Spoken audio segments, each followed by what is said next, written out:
Friends, संपादकीय matter की series में आपका स्वागत है। यदि आप हमारे YouTube चैनल पर नए हैं तो चैनल को सब्सक्राइब कर लीजिए और इस डिक्टेशन के प्रत्येक शब्द की आउटलाइन पाने के लिए हमारे टेलीग्राम ग्रुप को ज्वाइन कर लीजिए।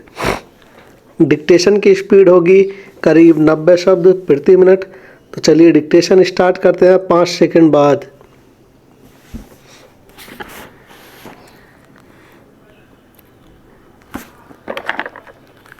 स्टार्ट।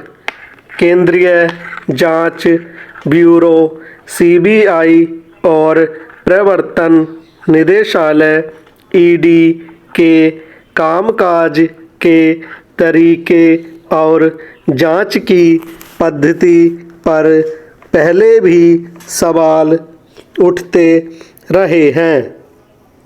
यह चिंता भी जताई जाती रही है कि आखिर इससे इन जांच एजेंसियों की कैसी छवि बन रही है, मगर दिल्ली में शराब नीति से जुड़े कथित घोटाले के संबंध में विशेष अदालत का जो फैसला आया है उससे फिर यह सवाल उठा है कि क्या ये एजेंसियां किसी खास मंशा के तहत सोच समझकर नेताओं या अन्य लोगों के खिलाफ मामला उठाती हैं और क्या उनका बेजा इस्तेमाल हो रहा है।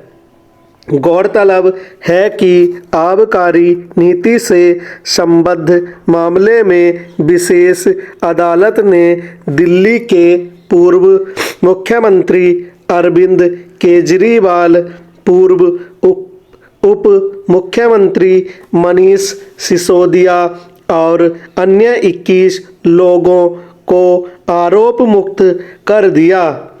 विशेष अदालत में हुई सुनवाई के बाद यही सामने आया कि अभियोजन पक्ष ने आरोपियों के विरुद्ध जो भी आरोप लगाए थे उसे साबित करने के लिए उनके पास कोई ठोस सबूत नहीं था। लापरवाही या हड़बड़ी का अंदाजा इससे लगाया जा सकता है कि सीबीआई ने अदालत में जो आरोप पत्र प्रस्तुत किए उनमें न सिर्फ गंभीर खामियां थी बल्कि कई विरोधाभास भी थे। Paragraph change. सवाल है कि देश की सबसे बड़ी एजेंसी इतने बड़े स्तर पर मामला उठाते हुए किसी आरोप पर किस तरह काम करती है, कैसे आरोप पत्र तैयार करती है कि उसे खारिज किए जाने का एक आधार उसमें विरोधाभास होना होता है।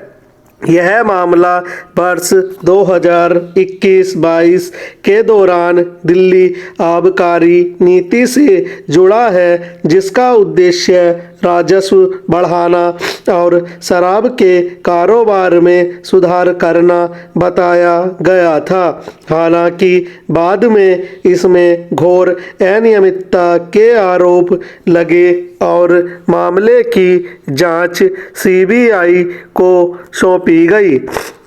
इसके बाद ईडी और सीबीआई की ओर से यह आरोप लगाया गया कि इस नीति के जरिए निजी कंपनियों को अनुचित फायदा पहुंचाया गया।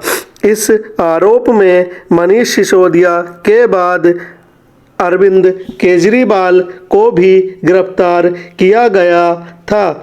सुनवाई के बाद अदालत ने पाया कि इस मामले में लगाए गए आरोप के पक्ष में ठोस और विश्वसनीय सबूत नहीं थे, लिहाजा अदालत ने इस मामले को रद्द कर दिया और सभी 23 आरोपियों को आरोप से मुक्त कर दिया। अदालत की यह टिप्पणी सीबीआई के लिए बेहद असुविधाजनक होनी चाहिए कि उसने केवल अनुमानों के आधार पर साजिश की कहानी गढ़ने की कोशिश की। Paragraph change. दरअसल पिछले कुछ वर्षों के दौरान ईडी और सीबीआई पर किसी खास मंशा से ग्रस्त होकर या अप्रत्यक्ष रूप से किसी इशारे पर काम करने के आरोप कई बार लगे हैं।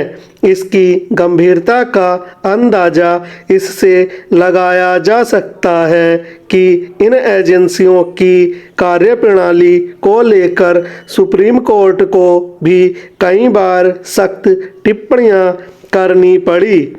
शीर्ष अदालत ने यहाँ तक कहा था कि ये एजेंसियां गवाहों से लेकर आरोपियों तक के मामले में भेदभावकारी नीति अपनाती हैं। मगर हैरानी की बात है कि विपक्षी दलों से लेकर अदालतों की ओर से बार बार सवाल उठाए जाने के बावजूद ईडी और सीबीआई के काम करने के तरीके में कोई बदलाव नहीं देखा जा रहा है। स्टॉप।